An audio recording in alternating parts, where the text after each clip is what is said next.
When I say, who's the master?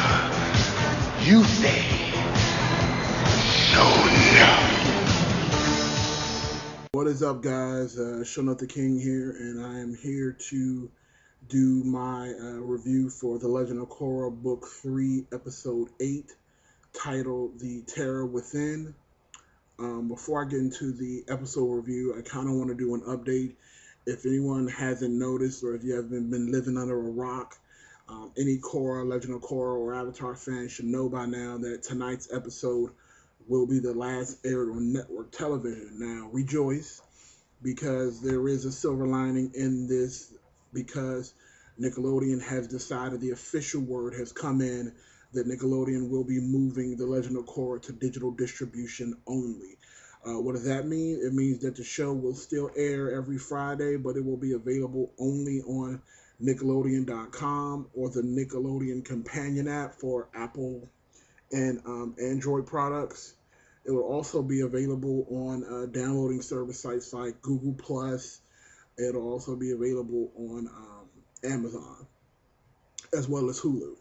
Now, the bad part is that a lot of those services are behind paywalls. You know, those of you like myself who already subscribe to Hulu, we will have access. I will already have access to the episodes. Now, here's the bad part. I know for a fact with Hulu, they typically don't get the episodes the same day that they air. You might get it 24 hours later. Hell, sometimes you might get it a week later, which is very frustrating. That's not a help. Uh, I'm a little upset about that, but I believe the Nickelodeon.com or the Nickelodeon app is free. I wouldn't imagine it would become a price there. And again, there's a reason why they did this. Now, the thing that frustrates me is us as fans, like I said in my other video, I don't want to sound like a broken record. We didn't support the show. You know, the show aired at 8 and 8:30 every Friday night, and the majority of you guys didn't watch it. It's fact. It's not about Nickelodeon not putting it in the right time slot.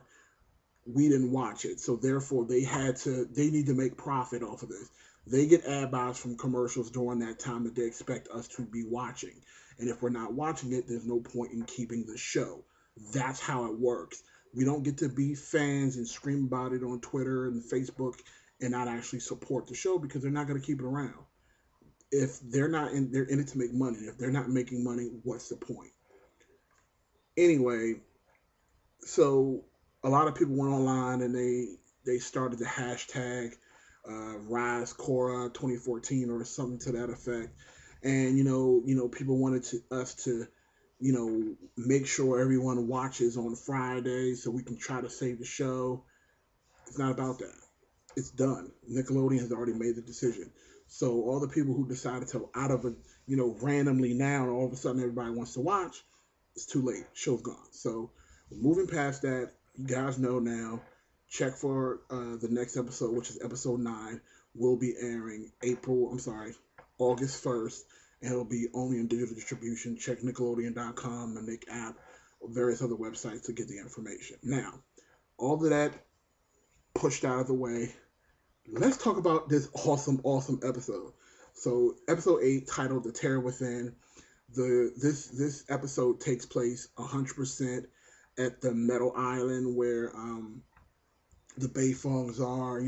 Korra is still training. Bolin is training. They're both trying to become metal benders. Korra, of course, because she's the Avatar, she's taking the metal bending pretty well, and Bolin, of course, is not getting it, and it kind of sucks, because Bolin is such an excellent earthbender that I would love to see him be able to metal bend even just a little bit, or develop his own kind of earthbending, because right now it seems like earthbending is probably one of the strongest actual bending forms now. Because if you think about it, look, we have everything started with earthbending, then Toph was able to migrate that into metal bending, and this other guy from the Mega Benders group, he basically invented lava bending for the most part.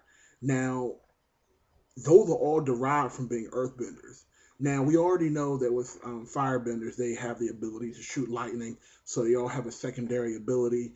And even with the waterbenders, they have ice, and so everyone has their own little. Oh, and I'm sorry, I can't forget. I forgot about waterbenders also can bloodbend, which is freaking awesome. So I completely forgot about that. So it's I might actually do a video on the different types of bending abilities and why is it that the airbenders are not getting their just due. Maybe they'll invent tornado bending. Who knows? Anyway, so Korra, Bolin, they're all training, and Bolin is not getting the hang of metal bending like he wants to.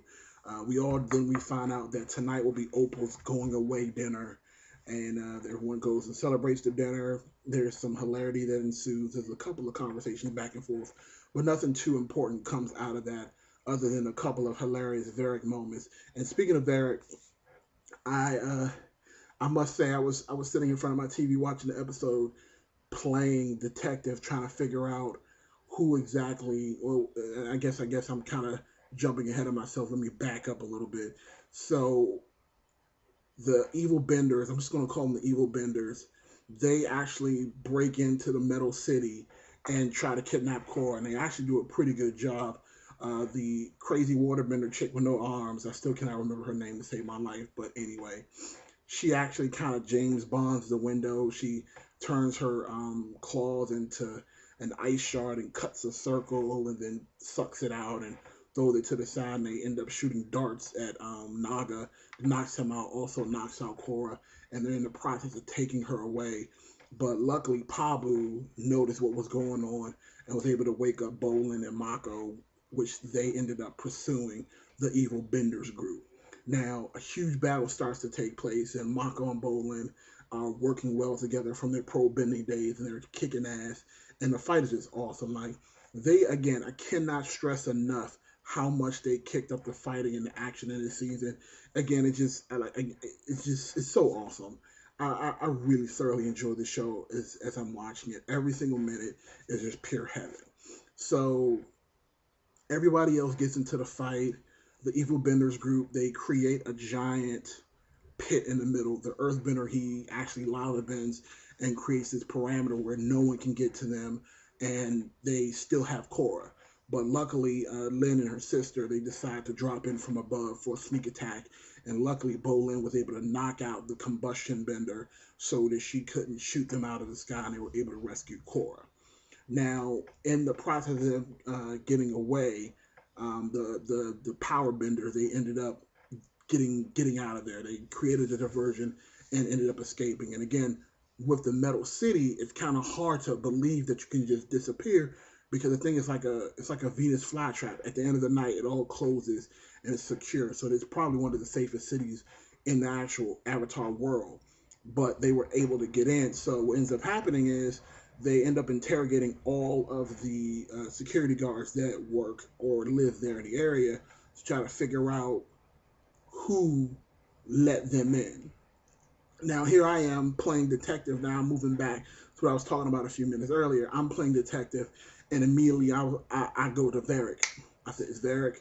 I know it's Varric. The dude's a schemer. He's sneaky. It's Varric. And he did it for money. I literally was turning to my wife, who was half hardly paying attention to what I was watching. And I was like, watch, it's Varric. And she looking at me like, I don't know who Varric is, but okay. Anyway, so the point where I understood who the villain actually was when God, I feel so bad, guys, because I forgot his name. The guy that can tell if you're lying. He interrogates the 18-year-old, and all of a sudden he's like, "Oh yeah, you're lying." And I was like, "Oh wait a minute, you did it." So it was kind of slick. I kind of found out at the last minute, but I kind of caught on still before a lot of other people probably did. So Team Avatar, they end up going to his office and figuring out that he was the liar. A small battle ensues, and he sets off a bomb and ends up escaping. And now we are set with Team Avatar chasing after him, trying to figure out, number one, why he betrayed the Bayfongs. Number two, why the hell do they want Korra? Now my mind is just racing. Like, I don't understand why they want Korra so badly. Like there hasn't been any hints other than the fact that these guys are fantastic benders that are dangerous. Zahir is such a strong airbender. You'd think he'd be doing it for generations, but he looks like he was a better airbender than Aang, which is just, I don't know. So I don't have any answers. We're already at episode 8. We're more than halfway through the season. I hope we get some answers soon. But I want to know what you guys thought about the episode. Did you enjoy all the action? Did you enjoy figuring out that nice little twist with Beifong's most trusted advisor being the one that was scheming with Zahir and his group? Let me know in the comment sections below what you thought of the episode. And again, definitely thumbs up the video if you could. It definitely helps me get my message out to the people. Sean the King, and you guys have a great night.